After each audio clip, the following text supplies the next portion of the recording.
મતદાર યાદીની ખાસ સઘન સુધારણા કાર્યક્રમ હેઠળ સુરત શહેર જિલ્લાના 67.37% ગણતરી ફોર્મ ભરાઈ ગયા છે। આજરોજ રવિવારે આખરી ખાસ ગણતરી ફોર્મ કેમ્પ યોજવામાં આવ્યો હતો, જેમાં જળશક્તિ મંત્રી પાટીલ અને નાયબ મુખ્યમંત્રી હર્ષ સંઘવી સહિતના નેતાઓએ એસઆઈઆરના કામનું નિરીક્ષણ કરવા બૂથોની વિઝિટ કરી હતી।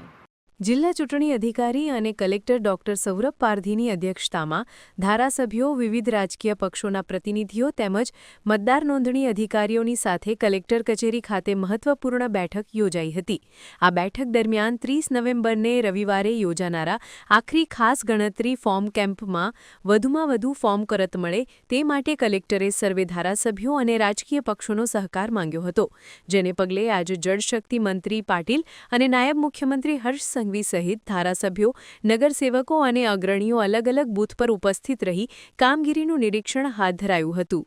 અધિક જિલ્લા ચૂંટણી અધિકારીએ જિલ્લામાં અત્યાર સુધી ભરાયેલા એમ્યુનરેશન ફોર્મની માહિતી આપતા કહ્યું કે સુરત સિટી અને જિલ્લાની 16 વિધાનસભાઓ મળી કુલ 48,73,512 મતદારો પૈકી 32,83,500 મતદારો એટલે કે 67.37% મતદારોના ફોર્મ પરત થયા છે। સાથે દરેક વિધાનસભામાં વોર્ડ વાઇઝ થયેલી કામગીરીની વિગતો આપી હતી।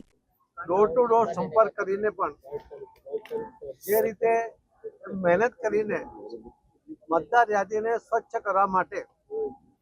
અને અપડેટ કરવા માટે જે મૃત્યુ પામેલા મતદારો છે એમના નામ પણ કમી થાય, જે બોગસ મતદારો છે એના નામ પણ કમી થાય અને જે ડુપ્લિકેટ મતદારો છે કે જેમના એકથી વધુ જગ્યાએ પોતાના મતદાર યાદીમાં નામ છે, કેટલાક ભૂલમાં હશે, કેટલાક ઇરાદાપૂર્વકના હશે, આ તમામના નામો કમી થાય એના માટે બીએલઓ અધિકારીઓ અને કાર્યકર્તાઓ જે મહેનત કરી રહ્યા છે એમને હું ખૂબ ખૂબ અભિનંદન આપું છું। ખૂબ વિકટ પરિસ્થિતિમાં ટેકનિકલ એરર પણ ઘણીવાર આવવાને કારણે પણ ત્યારે મતદાર દિવસના કદાચ કામ પર ગયો હોય એના કારણે મળતો ના હોય, કદાચ એને અણસમજને કારણે એની પાસે પુરાવા મેળવવામાં પણ એમને મુશ્કેલી પડતી હોય, છતાં એક ખંત સાથે જે મહેનત કરી રહ્યા છે એવા બીએલઓને ફરીથી ખૂબ ખૂબ અભિનંદન આપું છું। અને આજ દિન સુધીમાં જે કામગીરી થઈ છે સંતોષકારક કામગીરી છે। આમાં કોઈ મતદાર વધારવા કે મતદાર કાપી નાખવાની કોઈ યોજના નથી, પરંતુ જે ખરેખર મતદારો છે એમના જે નામ મતદાર યાદીમાં રહે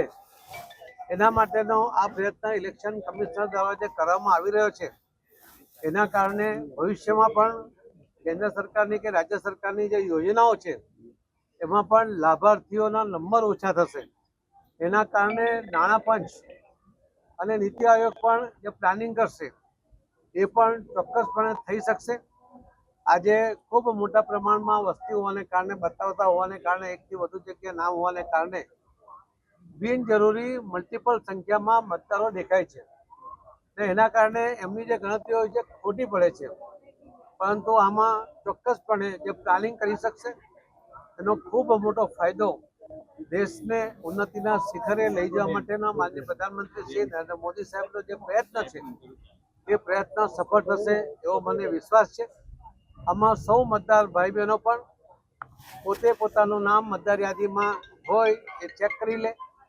ન હોય તો નોંધાવી લે, એકથી વધુ જગ્યાએ કદાચ રહી ગયો હોય, લગ્ન પહેલાનું હોય, લગ્ન પછીનું હોય, ટ્રાન્સફરને કારણે હોય કે અન્ય કારણોસર તો એકથી વધુ જગ્યાએ હોય તો એ નામ પણ એક જ જગ્યાએ રાખવા માટે એ પ્રયત્ન કરી લે તો એના કારણે પણ દેશને ખૂબ મોટો ફાયદો થવાનો છે। હું ફરીથી ઇલેક્શન કમિશનરને ખૂબ ખૂબ અભિનંદન આપું છું કે એમના